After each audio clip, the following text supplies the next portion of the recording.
Good afternoon students. आज हम लोग पढ़ने वाले हैं एक चर का रैखिक समीकरण। सॉरी, वो तो लास्ट ईयर पढ़ लिया था। हम लोग पढ़ने वाले हैं दो चरों का रैखिक समीकरण। ठीक है, तो दो चरों का रैखिक समीकरण आपका चैप्टर नंबर 2 है आपके 10वीं की किताब में। मैं आपको यहाँ पे बताना चाहूँगा कि जो हम लोगों ने लास्ट ईयर एक चर के रैखिक समीकरण में किया था, लगभग वही कार्य हमको इस चैप्टर में भी करना है। ठीक है, तो सबसे पहले देख के चलते हैं, एक रिवीजन कर लेते हैं। पहले रिवीजन कर लेते हैं इस चीज़ का कि आप लोगों को क्या समीकरण बनाने आते हैं, है ना। लास्ट ईयर हम लोगों ने पढ़ा ज़रूर है, ठीक है। जैसे कुछ लोगों को ध्यान से उतर गया हो तो एक बार फिर से देख लेते हैं कि समीकरण कैसे बनाए जाते हैं, है ना। कथन से समीकरण और समीकरण से कथन बनाना आना चाहिए, है ना। मतलब स्टेटमेंट से इक्वेशन और इक्वेशन से स्टेटमेंट बनाना आना चाहिए। ठीक है, तो कुछ क्वेश्चन देखेंगे हम लोग।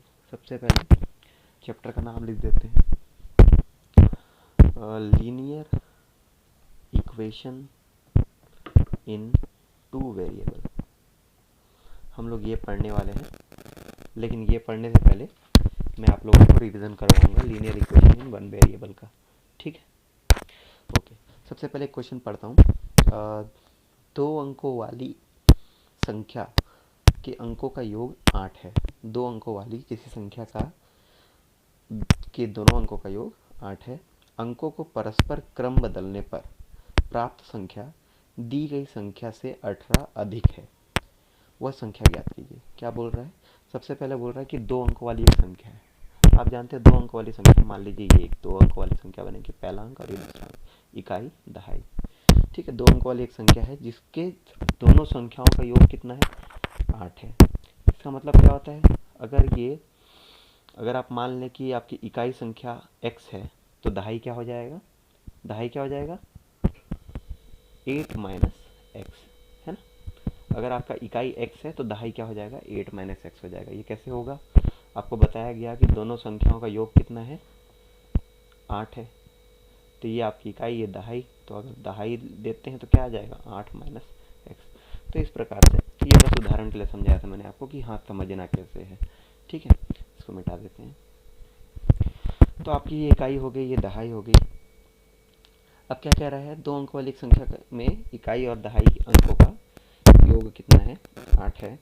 अंकों को परस्पर क्रम बदलने पर प्राप्त संख्या दी गई संख्या से 18 अधिक है। तो मान लेते हैं संख्या क्या रही होगी? पहले जो आपकी संख्या रही होगी क्या रही होगी? अगर आप x को इकाई पे ले रहे हैं तो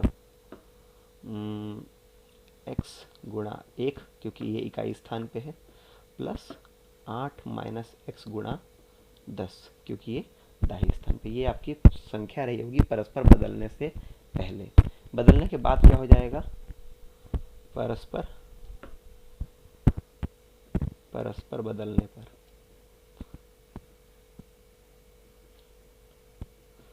बदलने पर क्या हो जाएगा? इकाई वाली कहाँ आ जाएगी?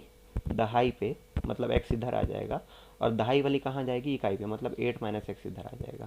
तो ये हो गया इकाई और ये हो गया दहाई। ठीक है, तो परस्पर बदलने पर आपको क्या प्राप्त होगा? x गुणा 10, क्योंकि ये दहाई स्थान पे है, यहाँ से देख लीजिए, और 8 माइनस एक्स गुणा 1, क्योंकि ये इकाई स्थान पे है। ठीक है, अब आपको एक रिलेशन दिया गया है, कथन दिया गया है। कथन में क्या बोल रहा है कि अंकों का परस्पर क्रम बदलने पर प्राप्त संख्या, मतलब ये बाद वाली संख्या, ठीक है, दी गई संख्या से 18 अधिक है। ये बाद वाली संख्या x into 10 plus 8 minus x into 1 क्या है आपका? दी गई संख्या, पहले दी गई संख्या, मतलब कि ये वाली 8 माइनस एक्स गुणा 10 प्लस एक्स से कितनी अधिक है? 18 अधिक है। इस संख्या से 18 अधिक कौन सी संख्या है? ये वाली संख्या है। अब इसको अगर आप हल कर लें तो क्या आ जाएगा? आपका सॉल्यूशन आ जाएगा 10x आ गया यहाँ पे, प्लस 8 माइनस एक्स बराबर 80 minus 10x plus x plus 18। ठीक है, धीरे करके देख लेंगे वीडियो, अगर नहीं समझ में आ रहा है तो आपको यहाँ दिख जाएगा। सॉल्यूशन लगभग ऐसे आने वाला है, 9x plus 8 left hand side आ जाएगा, और यहाँ पे क्या आ जाएगा? 98 माइनस 9x। ठीक है, ये आपका इतना आ गया। हल कर लेंगे, 9x इधर आ जाएगा तो ये हो गया 18x, और यहाँ पे आ जाएगा क्या? 8 माइनस हो जाएगा तो 90, x बराबर आ गया 90/18 पक्षांतर करने पे, ये आ गया आपका हल करने पे 5। तो x के जगह पे आपको क्या मिल गया 5। तो आपको संख्या क्या मिल जाएगी, आप यहाँ पे डाल के देखिए। अगर आप संख्या बदलने से पहले, परस्पर पलटने से पहले कौन सी संख्या थी 8x और यहाँ पे x, तो दहाई स्थान पे क्या आ जाएगा 8 माइनस एक्स, यानी कि और ये इकाई स्थान पे x, तो 8 माइनस एक्स क्या है आपका 8 माइनस 5, और इकाई स्थान पे क्या आ जाएगा 5। तो 8 माइनस 5 क्या होता है 3, और यहाँ पे क्या आ जाएगा 5। तो पहली संख्या क्या रही 35 थी, और संख्या क्रम बदलने पर क्या हो गई थी, क्रम बदलने पर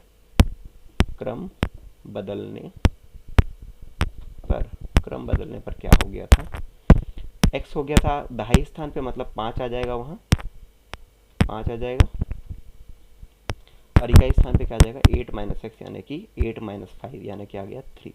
तो ये देख लो यहाँ 35 है, यहाँ 53 है, दोनों का अंतर कितना होता है 18 का अंतर। जो सवाल कह रहा था वैसे ही कुछ दिख रहा है आपको, ठीक है। तो ये इस प्रकार से आपका हल हो गया। ये हो गया एक इंग्लिश में सवाल, मतलब हिंदी में हो गया। अब मैं इसी टाइप के एक सवाल और ले लेता हूँ इंग्लिश मीडियम वाले बच्चों के लिए, ठीक है। तो यहाँ तक मुझे लगता है समझ में आ गया होगा आपको। मतलब कुल मिलाकर मैं आपको यहाँ ये सिखाना चाह रहा था कि कोई भी कथन दिया गया हो, कथन से आप स्टेटमेंट कैसे बनाएंगे, स्टेटमेंट बनने के बाद उसको आप हल कैसे करेंगे, ठीक है। ये आपको मैंने पिछले साल भी पढ़ाया हुआ है, ठीक है। एक दो बार देख लें वीडियो आगे पीछे करके, अगर नहीं समझ में आया या कोई दिक्कत हो रिवीजन में तो, ठीक है। यहाँ पे आप लोग ध्यान देंगे, ये linear equation in one variable का सवाल है। मैं रिवीजन करवा रहा हूँ आपको, ये linear equation in one variable का सवाल है, मतलब एक चर के रैखिक समीकरण का सवाल है। क्यों? क्योंकि आप देख लीजिए यहाँ चर कितने हैं, एक ही है, x है। यहाँ पे मात्र और मात्र एक चर है, कौन सा है x है। पूरे समीकरण में मात्र एक चर दिख रहा होगा आपको, इसीलिए इसको क्या कहते हैं linear equation in one variable, ठीक है। इस साल हम लोग जो पढ़ने वाले हैं वो linear equation in two variable है, मतलब वहाँ पे दो चर रहेंगे, ठीक है, दो चर रहेंगे और उनके सवालों को हल करना है, ठीक है। फिलहाल इंग्लिश मीडियम के लिए क्वेश्चन देखते हैं। क्वेश्चन में दिया हुआ है, क्वेश्चन में क्या दिया है,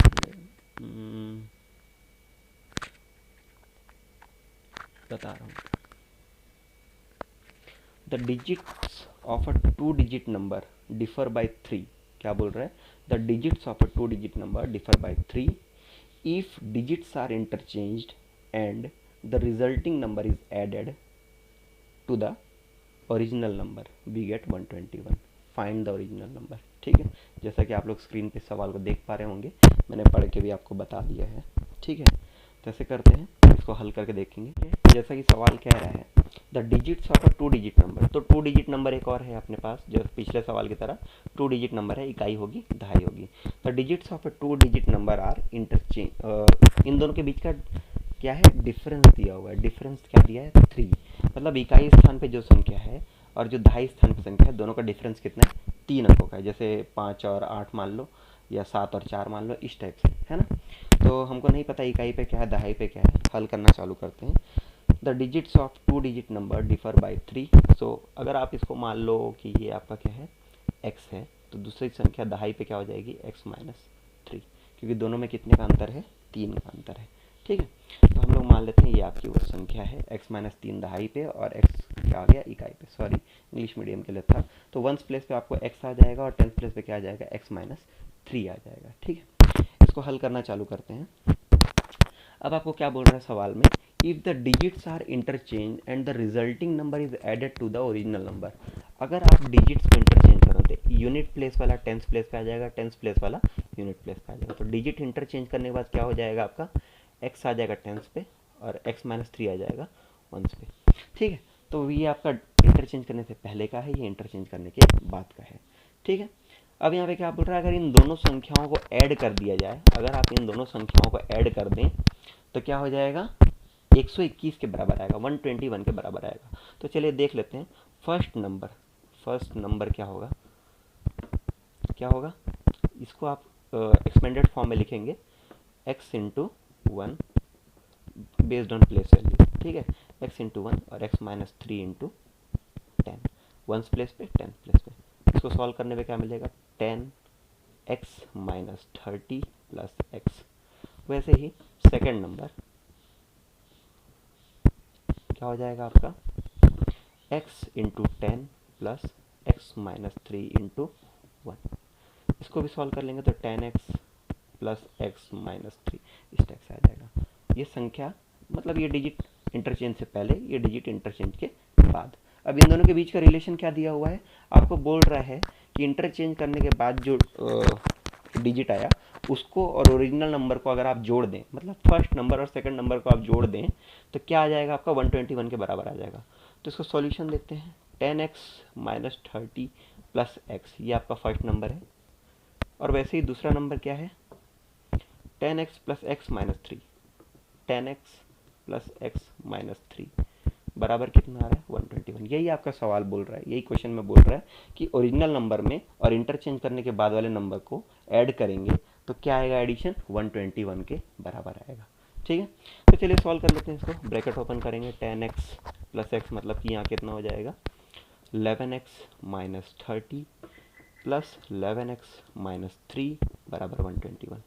ओके, 11x कितना हो गया 22x माइनस 33 बराबर 121। सॉल्व कर लेंगे 22x बराबर 121 प्लस 33 मतलब कितना 154। ओके, x बराबर आ गया 154 अपॉन 22, काट लीजिए, 11 2 22, 11 1 11, 11 4 44, तो ये आ गया 14/2। सॉल्व करेंगे आगे तो कितना आ जाएगा 7। ठीक है, x का वैल्यू आपको मिल गया 7। ओके, अगर x आपको मिल गया है मतलब आपका सॉल्यूशन आ चुका है। सॉल्यूशन क्या आ गया, पहली संख्या क्या थी x माइनस 3 और x मतलब टेंस प्लेस पे x माइनस 3 होगा और वंस प्लेस पे क्या होगा x होगा। तो टेंस प्लेस का डिजिट क्या हो जाएगा 7 माइनस 3 मतलब कि 4, और वैसे ही वंस प्लेस पे क्या आ जाएगा 7। ठीक है, और वैसे ही इंटरचेंज करने बाद क्या था, टेंस प्लेस पे आ जाएगा 7 और यहाँ पे आ जाएगा 7 माइनस 3 मतलब कि 4। ठीक है, आप देख लीजिए इन दोनों का, ये इंटरचेंज करने से पहले वाला डिजिट, इंटरचेंज करने के बाद वाला डिजिट, इन दोनों का एडिशन कितना हो रहा है, ऐड करने में कितना आ रहा है देख लो, 7 4 11 और यहाँ पे 12। ठीक है, 121 यही बता रहा था आपके सवाल में। तो आई होप कि आपको समझ में आ गया होगा। यहाँ भी आप देखेंगे तो सिर्फ और सिर्फ वन वेरिएबल है। कौन सा वन वेरिएबल, सिर्फ और सिर्फ पूरे इक्वेशन में, पूरे सॉल्यूशन में आपको x नज़र आ रहा होगा, x के अलावा कोई y नहीं है। इसका मतलब क्या होता है कि ये linear equation in one variable ये भी है। ठीक है, तो आई होप मैंने आपका रिवीजन करवा दिया है, आप लोग समझ सकते हैं कि linear equation in one variable कैसे सॉल्व किया जाता है। ठीक है, अब इस साल जो हमको पढ़ना है उसकी तरफ आते हैं, linear equation in two variable. ठीक है, linear equation in two variable का मतलब क्या होता है। ठीक है, जैसा कि पिछले साल आपने देखा हर सवाल में सिर्फ x होगा, इस साल जो आप पढ़ेंगे उसमें हर सवाल में x होगा, साथ में एक y भी होगा। ठीक है, जैसे रोहित का एज अगर x है तो मोहित का एज क्या होगा y होगा, पोषण का एज अगर x है तो द्रोणा का एज क्या होगा y होगा। इस टाइप से सवाल बनने वाले हैं। ठीक है, तो उनकी तरफ ध्यान देंगे। चलिए कुछ एग्जाम्पल लेके सॉल्व करते हैं, कुछ पढ़ के देखते हैं। ठीक है, तो मैं आपकी स्क्रीन पर कुछ क्वेश्चंस लगा रहा हूँ, जैसा कि आप लोग देख पा रहे हैं। उन्हीं क्वेश्चंस को मैं हिंदी में एज वेल एज इंग्लिश में दोनों में पेस्ट कर रहा हूँ। ठीक है, इनको पढ़ते हैं। पहला क्वेश्चन बोल रहा है the sum of any two number is 8। ठीक है, यहाँ बोल रहा है the sum of any two number is 8। उसी को हिंदी में लिखा हुआ है किन्हीं दो संख्याओं का योग 8 है। इसी प्रकार के और सवाल भी हैं। शशांक और उसके पिता की आयु का अंतर 30 वर्ष है। एक थैले में 1 रुपये व 5 रुपये के 100 सिक्के हैं। ठीक है, वैसे ही आपका एक और क्वेश्चन है the cost of 3 pens and 4 copies is ₹105। A farm has some hens and some cows and the number of legs is 60। तो इस टाइप के सवालों के लिए इक्वेशन फॉर्म कैसे करेंगे, क्या आपको समीकरण बनाना आता है, क्या आपको इक्वेशन फॉर्म करना आता है, इसको चेक करते हैं। ठीक है, ओके। पहला क्वेश्चन, किन्हीं दो संख्याओं का योग 8 है। ठीक है, तो मान लेते हैं पहली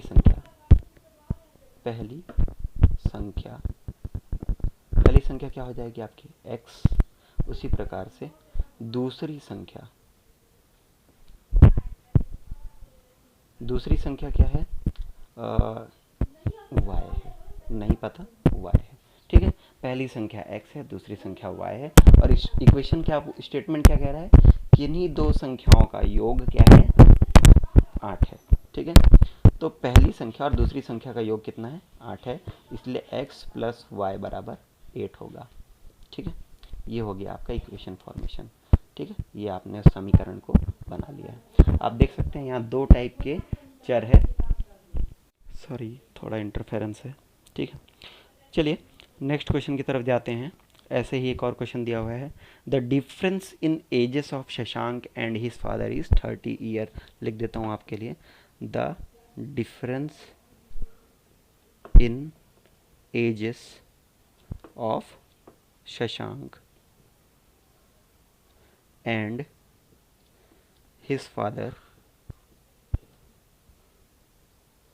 इज 30 ईयर्स, ठीक है। तो सॉल्व करते हैं। Shashank age, let Shashank age be Shashank's age be क्या मान लिया आपने, एक्स है, ठीक है। और जैसा कि शशांक एज और फादर के एज का रिलेशन दिया हुआ है, तो फादर से एज क्या हो जाएगा आपका, फादर से एज बी वाई, ठीक है। नहीं पता फादर का एज क्या है तो हम क्या मान लेंगे, वाई, ठीक है। तो यहाँ पे क्या बोल रहा है, X plus, sorry, difference between Shashank age and father से, तो फादर की एज ज़्यादा होगी मतलब वाई बड़ा होगा, ऑब्वियस है, और शशांक की एज कम होगी तो माइनस एक्स। इन दोनों के एज का डिफरेंस कितना दिया हुआ है आपको, 30 ईयर्स, ठीक है। ये कितना दिया है आपको, 30 ईयर्स। तो इस टाइप से इक्वेशन का फॉर्मेशन हो जाएगा। लेकिन आप लोग यहाँ नोट कर पा रहे होंगे या देख पा रहे होंगे, इसको सॉल्व करना पॉसिबल नहीं है, इसको सॉल्व नहीं कर सकते। मतलब आप मुझे सॉल्व करने से मतलब ये है कि आप मुझे यहाँ बता सकते हैं पहली संख्या क्या है और दूसरी संख्या क्या है, एक्स का मान क्या होगा। क्या यहाँ पे 1 मान लूँ मैं, अगर ये 1 होता है तो ये कितना हो जाएगा 7, 2 होता है तो ये 6, 3 होता है तो ये 5, 4 होता है तो ये भी 4, 5 होता है तो ये भी। तो इसी प्रकार से आपको यहाँ दिख रहा होगा कि हम इसका एग्जैक्ट आंसर क्या होगा, वास्तविक मान क्या होगा एक्स और वाई का, ये हम ज्ञात नहीं कर सकते, ठीक है। क्यों नहीं ज्ञात कर सकते, कहाँ दिक्कत आ रही है, ठीक है, वो मैं आपको आगे समझाऊंगा। उसी प्रकार से आप देख लो, शशांक एज और उसके फादर की एज का डिफरेंस कितना दिया हुआ है, 30 ईयर्स है, ठीक है। अब डिपेंड करता है कि शशांक एज और फादर एज क्या है, कैसे है, लेकिन हम यहाँ से फाइंड आउट नहीं कर सकते। क्यों नहीं कर सकते, मान लीजिए अगर शशांक के फादर की एज 50 है तो शशांक की एज कितनी हो जाएगी, 50 माइनस 30 मतलब कितना, 20, तो शशांक की एज हो जाएगी 20 ईयर्स। लेकिन अगर उसके फादर की एज 60 होती तो 60 माइनस 30, तो शशांक की एज कितनी हो जाती, 30 ईयर्स, ठीक है। तो आप देख रहे हैं अगर फादर की एज 50 तो शशांक की एज 20, ठीक है। फादर की एज 60 तो शशांक की एज कितनी हो गई, 30। फादर की एज 70 तो शशांक की एज कितनी हो जाएगी, 40 ईयर्स, ठीक है। तो यहाँ से भी आपको ये ऑब्वियस नहीं हो पा रहा है, या ऐसा बोलूँ कि आपको पता नहीं चल पा रहा है कि शशांक की एज क्या है और उसके फादर की एज क्या है, ठीक है। तो इस टाइप के सॉल्यूशन, इस टाइप के प्रॉब्लम्स को कैसे सॉल्व किया जाता है, लीनियर इक्वेशन इन 2 वेरिएबल्स के मेथड से, ठीक है। यहाँ पे 2 वेरिएबल हैं, 2 चर हैं, ठीक है। मतलब 2 ऐसे वैल्यूज़ हैं जो अलग अलग मान ले सकते हैं। चर का मतलब यही होता है, आप जानते हैं, चर यानी कि वेरिएबल ऐसे डिजिट्स होते हैं जिनका मतलब ऐसे वैल्यूज़ होते हैं जिनका मान फिक्स नहीं होता, ठीक है। फिलहाल आगे बढ़ते हैं, एक आध उदाहरण और देख लेते हैं। किसी स्थान पर कुछ मुर्गियाँ व कुछ गाय हैं जिनके पैरों की संख्या 60 है। ओके, कुछ मुर्गियाँ हैं और कुछ गाय हैं, इसको मिटा दूँ आपके लिए। कुछ मुर्गियाँ हैं और कुछ गाय हैं जिनके पैरों की संख्या क्या है, 60 है। तो आप जानते हैं मुर्गियों के पैर कितने होते हैं, 2, और गाय के पैर कितने होते हैं, 4, ठीक है। तो कुल पैरों की संख्या कितनी दी गई है आपको, कुल पैरों की संख्या कितनी है, 60 है, ठीक है।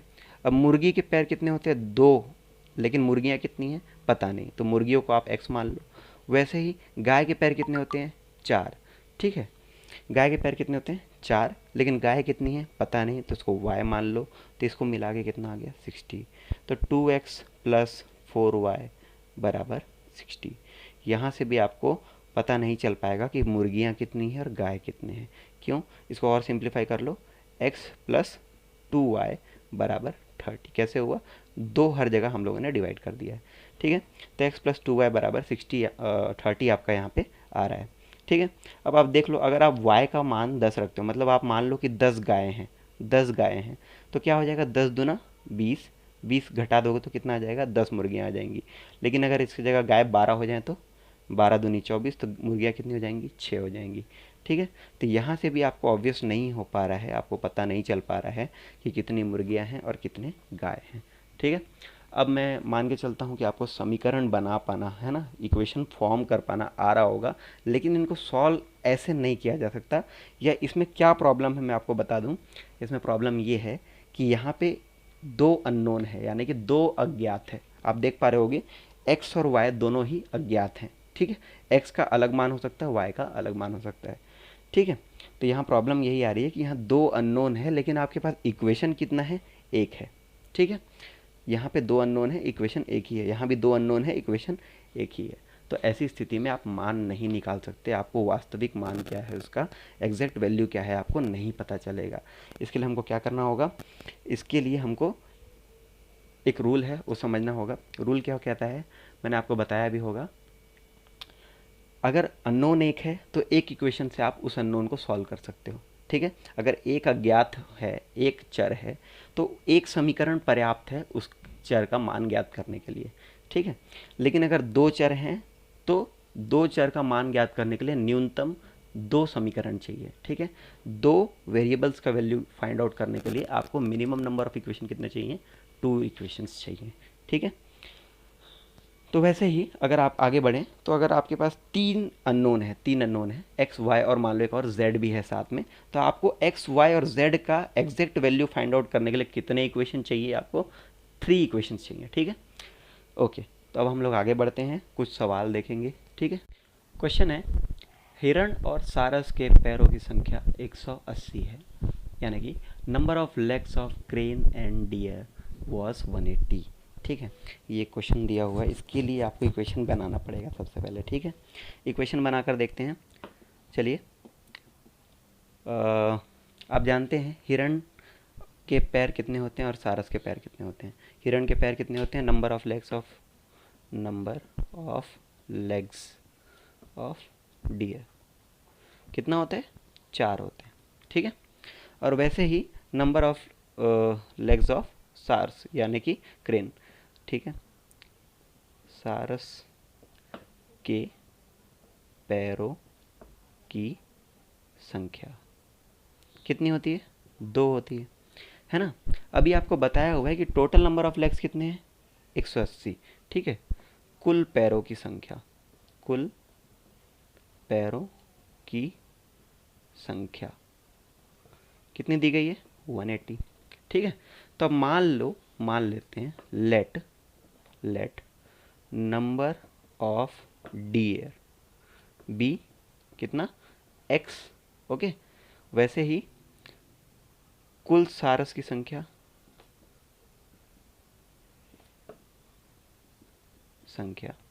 कितनी हो जाएगी, मान लेते हैं y। ये आप लोगों ने माना है कि नंबर ऑफ डियर कितने x हैं और नंबर ऑफ सार्स कितने हैं, y हैं। ठीक है। तो अब इसी चीज़ को हम समीकरण के माध्यम से लिखते हैं। आपको बताया है कुल पैरों की संख्या कितनी है, 180 है। तो अगर कुल पैरों की संख्या 180 है तो आप क्या लिख सकते हैं, देन डियर के कितने पैर होते हैं, 4, और टोटल नंबर ऑफ डियर कितने हैं, x हैं। तो 4x हो गए टोटल पैर डियर के। ठीक है। प्लस सारस के कितने पैर होते हैं, 2, और कुल सारस कितने हैं, y। तो 2 पैर गुणा y सारस, तो ये हो गए कुल पैर कितने, किसके, सारस के टोटल नंबर ऑफ लेग्स हो गए। तो ये कितना हो जाएगा आपका टोटल मिला के 180। तो 4x प्लस 2y बराबर 180। ये आपका एक इक्वेशन बन गया। ठीक है। Equation number 1। ठीक। लेकिन आप देख पा रहे हो सवाल में जितना जानकारी दिया हुआ था उसके लिए आप लोगों ने इक्वेशन फॉर्म कर लिया है। ठीक है। इक्वेशन आपका बन गया है, लेकिन फिर भी ये क्वेश्चन सॉल्व नहीं हो सकता। ठीक है। क्योंकि जानकारी पर्याप्त नहीं है। जानकारी पर्याप्त क्या नहीं है, हमारे पास 2 अज्ञात है x और y, और इक्वेशन कितना है, 1 है। ठीक है। इक्वेशन कितना है, 1 है। तो हम यहाँ पे एग्जैक्टली नहीं बता सकते कि कितने डियर हैं और कितने क्रेन्स हैं, कितने सार हैं और कितने हिरण हैं। ठीक है। तो इसके लिए मैं सवाल को थोड़ा आगे बढ़ाता हूँ। थोड़ा क्या आगे बढ़ाते हैं, यहाँ ध्यान दो, सवाल को आगे बढ़ाते हैं। मैं कह रहा हूँ आपको कुल आँखों की संख्या, कुल आँखों की संख्या कितनी दी गई है, मान लो 120। अगर आपको कह दे कि कुल आँख कितने हैं सारस और डियर दोनों के मिला के 120 हैं, ठीक है। ये आपका एडिशनल डेटा है किसका, क्वेश्चन का, ये मैं बाद में दे रहा हूँ आपको। अगर ये आपको दिया गया है तो अब क्या होगा, ठीक है। अब सवाल किस प्रकार से बनेगा, तो मैं मान के चलता हूँ ये आपने नोट कर लिया होगा 4x + 2y = 180, ठीक है। ये इक्वेशन नंबर 1 आ गया था। कहाँ से आया, टोटल नंबर ऑफ लेग्स दिए हुए थे, टोटल नंबर ऑफ हम लोगों ने क्या मान लिया, डियर x है, टोटल नंबर ऑफ सारस y है, ठीक है। तो इसके हिसाब से हमारा ये इक्वेशन एक फॉर्म हो गया। अब आगे बढ़ते हैं सवाल में। कुल आंखों की संख्या कितनी दी गई है, 120, यानी कि टोटल नंबर ऑफ आइज़ कितने हैं आपके, 120 हैं, ठीक है।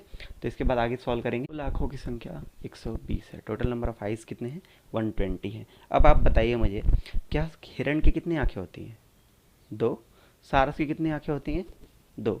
मतलब दोनों की ही 2-2 आंखें होती हैं। तो कुल आंखों की संख्या क्या होगी, कुल सारस के कुल आंखों की संख्या और साथ में कुल हिरण के कुल आंखों की संख्या। तो जैसा कि हम लोगों ने पिछला समीकरण बनाया था, ये समीकरण भी बना लेते हैं। 2 आंख होती है हिरण की, और टोटल नंबर ऑफ हिरण कितने थे आपके, x। और वैसे ही 2 आंखें होती है सारस की, और टोटल नंबर ऑफ सारस कितने थे, y। और इन दोनों को जोड़ के कितना आ रहा है, 120, ऐसा आपको बताया गया है, ठीक है। तो आप 2 कॉमन निकाल लो, x + y = 120। तो यहाँ पे आ गया आपका x + y = 60, ठीक है। तो आपके पास 2 इक्वेशन आ गए, x + y = 60, और एक और इक्वेशन क्या था, 4x + 2y = 60। तो इसको क्या बोलेंगे, इक्वेशन नंबर 2, ठीक है। ये इक्वेशन नंबर आपका हो गया 2, ठीक, ओके। तो अब हम लोग दोनों इक्वेशन लिख लेते हैं एक साथ। क्या था आपका इक्वेशन पहला, 4x + 2y = कितना, 180। और वैसे ही इक्वेशन नंबर 2 क्या है, 2x + 2y = 120, ठीक है। इक्वेशन नंबर 2 इसको बोलो चाहे इसको बोलो, वही मतलब है, 2x + 2y = 120। Equation number 1, equation number 2। अब आप देखो यहाँ पे 2 अननोन है x एंड y, और साथ में 2 इक्वेशन है, पहला और दूसरा। अब इसको हम सॉर्ट आउट या सॉल्व कर सकते हैं, ठीक है। इसको हम सॉल्व कर सकते हैं, x और y दोनों का वैल्यू हम लोग निकाल सकते हैं। तो इसको सॉल्व करने के टोटल 3 मेथड हैं, ठीक है। मैं आपको एक एक करके तीनों मेथड समझाऊंगा, ठीक है। इसको सॉल्व करने के 3 मेथड है, वो इस प्रकार। पहला है सब्सटीट्यूशन, पहला मेथड है आपका क्या, सब्सटीट्यूशन। सब्सटीट्यूशन क्या यानी प्रतिस्थापन विधि, ठीक है। प्रतिस्थापन विधि पहला मेथड हो गया आपका। वैसे ही दूसरा मेथड है आपका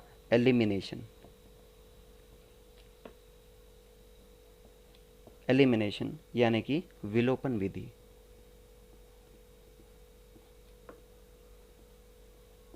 और तीसरा मेथड है ग्राफिकल यानी कि आलेखीय विधि,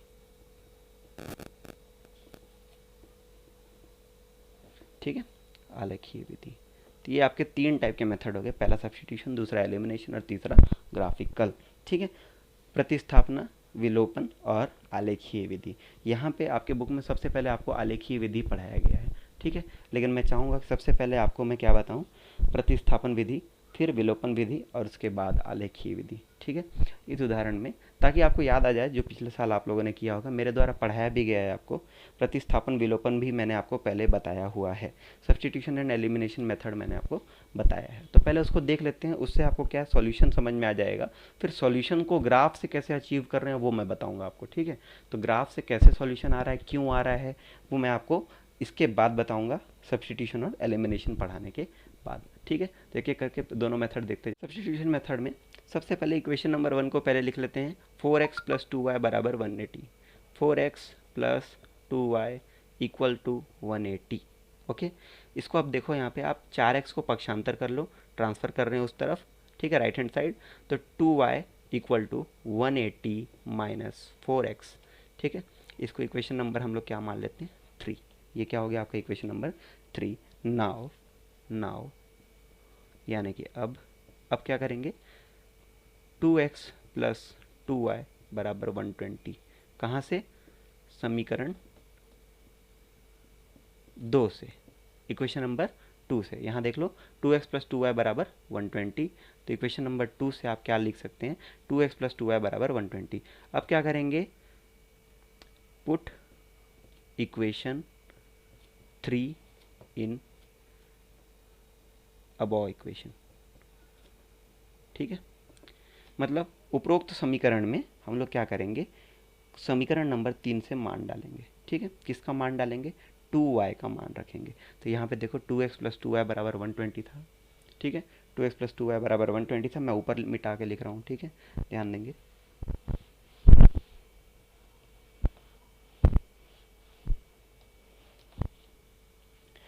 तो यहाँ देख लीजिए 2x प्लस 2y, तो 2y का मान क्या था आपका 180 माइनस 4x। 180 माइनस 4x क्या था आपका, 2y का मान था जो आपने ज्ञात किया था। ठीक है, बराबर कितना आ गया 120। आपने कुछ नहीं किया, 2x वैसे का वैसा है, 2y के जगह पे आपने क्या लिख दिया 180 माइनस 4x, जो कि आपने समीकरण नंबर 3 से ज्ञात किया था। ठीक है, बराबर 120। इसको सॉल्व कर लेंगे, 2x प्लस 180 माइनस 4x बराबर 120। ओके, तो यहाँ आ जाएगा 180 माइनस 2x माइनस 4x मतलब माइनस 2x बराबर 120। तो यहाँ ट्रांसफ़र कर लो, 2x उधर चला जाएगा और 120 इधर आ जाएगा। ठीक है, तो 180 माइनस 120 बराबर 2x इम्प्लाइज x बराबर क्या आ जाएगा आपका 180 माइनस 120 डिवाइडेड बाई 2, और इसका मतलब क्या होता है 60/2 यानी कि 30। तो आपको x मिल गया, यहाँ पे x का वैल्यू कितना आ गया 30। ठीक है, अगर आपको x मिल गया है तो आप इक्वेशन नंबर 1 या फिर इक्वेशन नंबर 2 किसी भी इक्वेशन में अगर आप x का वैल्यू रख देते हो तो आपको क्या मिल जाएगा, y का वैल्यू मिल जाएगा। ठीक है, तो ये हो गया आपका x का सॉल्यूशन। x आपका आ गया कितना 30, और वैसे ही for y 2x plus 2y बराबर कितना होता था 120। ठीक है, इक्वेशन नंबर 2 से। तो यहाँ पे आप x का वैल्यू रख दो, 2 इंटू एक्स का वैल्यू क्या है 30 प्लस 2y बराबर 120। तो 2y बराबर कितना आ जाएगा 120, और ये 30 इंटू 2 60, इस तरफ ट्रांसफ़र, तो माइनस 60 कितना आ गया 60। तो y बराबर आ गया 60/2। ठीक है, y बराबर आ गया आपका 60/2। सॉल्व करने में क्या मिल जाएगा 30। तो y का भी वैल्यू कितना आ गया 30 आ गया। ठीक है, तो x का वैल्यू 30, y का वैल्यू भी 30। मतलब डियर कितने हैं, ठीक है, कितने हिरण थे आपके 30, और वैसे ही सार्स कितने थे, सार्स मतलब y कितने थे वो भी 30। तो इस प्रकार से सवाल आपका हल होगा। ठीक है, इसके साथ कुछ क्वेश्चंस हम लोग और देखेंगे बाद में इसके मेथड के। तो ये पहला मेथड मैंने आपको बताया कौन सा, सब्स्टिट्यूशन यानी कि सब्स्टिट्यूशन यानी कि प्रतिस्थापन विधि। दूसरे मेथड की तरफ बढ़ते हैं, विलोपन विधि। ठीक है, फिर से देखिए समीकरण 4x प्लस 2y बराबर 180, और वैसे ही दूसरा समीकरण तो second equation 2x plus 2y बराबर 120। ठीक है, तो अब इसको सॉल्व करेंगे कौन सी विधि से, विलोपन विधि से। विलोपन यानी कि एलिमिनेशन। ओके, तो यहाँ देख लो इक्वेशन नंबर पहला 4x प्लस 2y है बराबर 180, और 2x प्लस 2y है बराबर 120। मुझे ये बताइए, क्या मैं इन दोनों समीकरणों को माइनस करूं, आपस में घटा दूं, तो ये 2y और ये 2y कट सकते हैं क्या? जी हाँ, बिल्कुल कट सकते हैं, क्योंकि ये दोनों का मान क्या है, बराबर है। अगर बराबर नहीं होता तो किसी भी एक समीकरण में कुछ गुणा कर देते, दाएं साइड और बाएं साइड दोनों तरफ, और उसके बाद बराबर करके हम इसको एलिमिनेट करते, यानी कि विलोपन विधि से सॉल्व करते। फिलहाल यहाँ पे x और y का मान कट रहा है आपस में, इसीलिए मैं क्या करूँगा, इन समीकरण को इस प्रकार से लिख लूँगा, 4x प्लस 2y बराबर 180, और वैसे ही 2x प्लस 2y बराबर 120। ये नीचे वाला इक्वेशन माइनस होगा ऊपर वाले इक्वेशन में। तो सॉल्व करने में क्या आएगा, 2y कैंसिल आउट, 4x में से 2x घटेंगे कितना हो जाएगा 2x प्लस 0 बराबर 60। तो यहाँ पे 2x बराबर कितना आ गया 60, तो x का मान क्या आ जाएगा 60/2 यानी कि 30। ठीक है, ये आपका आ गया 30। पिछली तरह ही है, पिछला इक्वेशन जो हम लोगों ने किया था लगभग वही कार्य है, विलोपन और प्रतिस्थापन। तो पहला विलोपन, अब यहाँ पे विलोपन में आपको x का मान मिल गया है। ठीक है। वैसे ही y का वैल्यू फाइंड आउट करना है तो y के लिए हमको क्या करना होगा, किसी भी एक इक्वेशन में आप x का वैल्यू रख दो, y अपने आप आपको मिल जाता है। ठीक है, तो फॉर y के लिए क्या करेंगे हम लोग, मैं यहाँ आपको दिखा दे रहा हूँ। फॉर y के लिए 4x प्लस 2y बराबर 180, तो क्या आ जाएगा, x का मान रख दो 4 इंटू 30 प्लस 2 इंटू वाई बराबर 180, 4 3 दा 12, 120 प्लस 2y बराबर 180, 2y बराबर 180 माइनस 120, तो y का वैल्यू आ गया 60/2 यानी कि 30, तो y आ गया फिर से 30। पिछले सॉल्यूशन में भी यही आया था, x का वैल्यू 30 और y का वैल्यू भी 30। यहाँ भी वही मिल रहा है आपको, x का वैल्यू भी 30 और y का वैल्यू भी 30। इसके बाद अब नेक्स्ट मेथड आ जाता है ग्राफिकल मेथड, यानी कि आलेखीय विधि। ठीक है, मैंने आपको यहाँ पे सवाल को हल करके बताया है कि इसका उत्तर क्या आ रहा है, और आलेखीय विधि से भी यही उत्तर आपको प्राप्त होता है, लेकिन वहाँ हम कटान बिंदु के माध्यम से प्राप्त करते हैं। मतलब जो आपका इंटरसेक्शन पॉइंट रहता है दोनों ग्राफ प्लॉट करने पे उसका। तो आलेखीय विधि मैं आपको डिटेल में समझाऊंगा इसी सवाल के साथ आगे नेक्स्ट वीडियो लेक्चर में। ओके।